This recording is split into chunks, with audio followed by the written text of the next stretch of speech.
beg people to understand something here. Part of the reason why the combat operations in Gaza look the way they do is because Hamas benefits from civilian casualties. Hamas has deliberately made their strategy the maximization of their own casualties in order to play on Western sensibilities. Why? Because they can't beat the IDF in a conventional fight. We talk about like hospitals and mosques and schools and things like that. Do you guys want to know why? When we look at the Geneva Convention or we look at the rules of land warfare, why do we take those things off limits? Why are you not permitted to conduct military operations either in those buildings or to target those buildings for artillery and airstrikes? Because of the propensity of civilian casualties.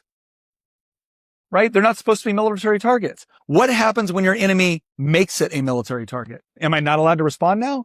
Wait a second. Am I not allowed to respond now? Am I not allowed to do anything?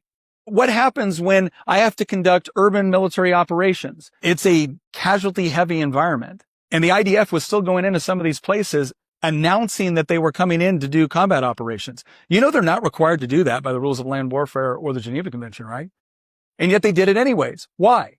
They wanted to minimize civilian casualties. So why did Hamas insist that they be there? Because they wanted to maximize civilian casualties. Why? Because every time a civilian dies in Gaza, the UN and Doctors Without Borders and CNN and MSNBC and every college campus in America goes, I can't believe what the Jews did to these poor Palestinian civilians. They're creating an impossible thing. We are rewarding Hamas for killing their own people. And Hamas doesn't care. The senior leadership could not care less. They're billionaires. The moment we start letting Hamas get away with what they were intentionally doing to create additional casualties so that they could beat the IDF the only way they know how, and that's by applying external pressure, then all we do is encourage that sort of behavior, not just from Hamas, but every terrorist organization.